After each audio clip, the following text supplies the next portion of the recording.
You guys can hear me? Yes, Coach, you got me? Yeah, apologize for being late. Just New York traffic still All right. exists even during a pandemic. All right, we will start with James Ham. Hey, Luke, how are you this afternoon? Good, James. You? Good.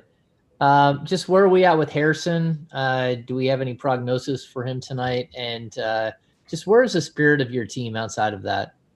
Yeah, I mean, look, our guys are, they want to start winning again. They tasted it, and we're in a tough stretch right now. With Harrison, we are hopeful. He feels better, but he's got, he's going to get out there on the court again pregame and do his an aggressive workout, and we'll know after that. But we're hopeful to get him back, which would kind of be getting through the back end of, knock on wood, the back end of this injury plague that we've been hit with over the last week or so. So, yeah, we're hopeful. We'll find out soon. Marshall Harris. Hey, Luke. Glad you made it through the traffic. Can you confirm that you guys have told Glenn Robinson III he'll be waived before that partially guaranteed deal becomes fully guaranteed tomorrow, and just what kind of goes with that thought process of him not being with the team anymore? Yeah, that's not my understanding of what is going on. I've been told that it's personal matters, and when it comes to personal matters, I don't really pry. You know what I mean? Like, I'm very big on us being close and open, but I also respect everybody and what people are going through, and this is tough times, and I know we're very blessed to do what we do, but from my understanding, it's been personal reasons, and that's why he's not with our team. Sean Cunningham. Hey, Luke. You guys just obviously had Brooklyn not too long ago. Is there any benefit of seeing a team with this type of firepower and the way that they're playing so recently and getting them again all the way on the other side of the country? Yeah, I mean, I wouldn't call it a benefit when you're trying to come off of a losing streak to go up against probably the hottest team in the NBA that has 3 MVP guys on their team, even if they're not all playing. It's a great opportunity for our group, as far as we've played against them, we've seen what it's like. Can we grow from that? Can we learn from that? Most importantly, can we play a much better game on the defensive end? And those are all things that we have to keep getting better at. And when we were winning games, we were doing those at a pretty high level, and that's dropped off with the losses. And we have to understand that win or lose, like, we have to keep playing with the same type of way. And so it'll be a good opportunity, but I don't know if it's a good thing. We'll go Mark Jones. You're unmuted. Yeah. Okay. Hey, Luke, just curious, you mentioned it a little bit. 2 things for me. You'd mentioned alluded to the spirit of the team. Usually road trips allow guys to kind of bond and get together and amass a little bit of chemistry. Have you guys had any kind of team bonding things, any kind of get-togethers? I know in this COVID day and age, it's difficult. And 2, just going against Brooklyn with a kind of small lineup, Jeff Green at the 5. Yeah, it's way more challenging for sure this year. But we, last night we were able to rent out, the restaurant within the hotel that we're staying at for just the team. So it even though it was still just our group of people, it did feel a little different. It was nice. Guys were able to get out of their rooms and socialize, and it was a good night for our group, from training staff to coaches to players. But that's the first time we've been able to do something like that this season. Wow. But that was nice. So what was the second? The second one, just going against Brooklyn, what kind of unique challenge is that? They start Jeff Green at the 5, and it's I mean, it's changed. The superstars that they have create.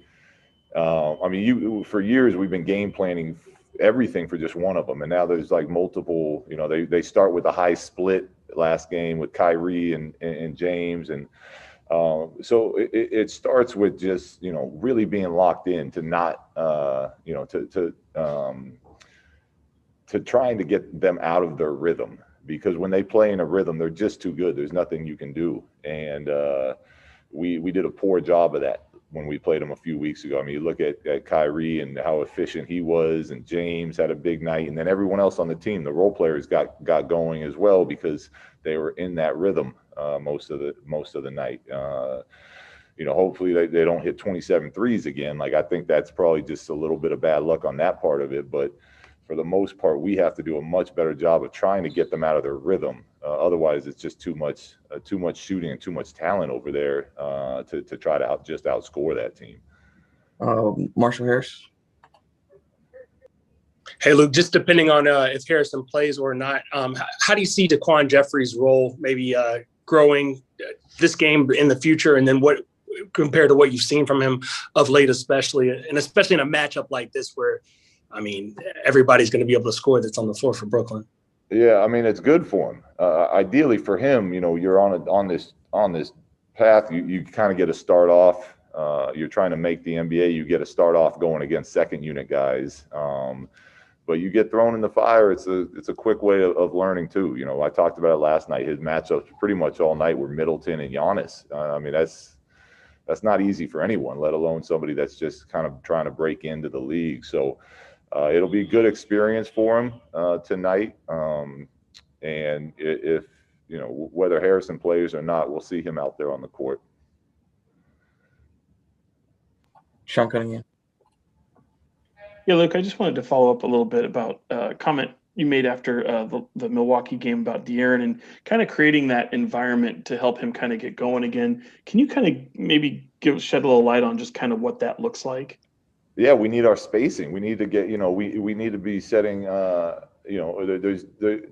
there's things we can do as a team, and then there's things that the player needs to do from an individual standpoint. But where we can constantly help them is to create that space, to keep our deep corners filled, to run into our screens. When they go under, no hesitation, flip the screen to bring them back the other direction. So, those are the type of things I'm talking about, what we can do. I think from a strategy standpoint, from a culture standpoint, I think he knows how much we believe in him and how much we count on him. So from there, I think it's pretty, it's where it needs to be. It's from a strategic standpoint, it's us giving him that proper spacing so he can, use his elite skill set. Jason Anderson. Hi, Luke. Good to see you, sir. What do you make of the way Buddy's playing and some of the consistency issues with his shot? I mean, there will be nights where he gets it going, but he's definitely been inconsistent with that and had some struggles. Yeah, I mean, we rely on Buddy's 3-point shooting heavily. We need it. So we sit down and talk about what we think are the good ones and the ones where the ball should move on, and whether he's hot or struggling, like we need that 3-point shooting. So I want him, and that he believes in himself like that too. So it's not like I have to convince him, but we need him taking those threes when he's open, whether they're in transition. Off pin downs. It's a part of what allows going back to creating that space for other players such as De'Aaron. It's a big part of us trying to win games.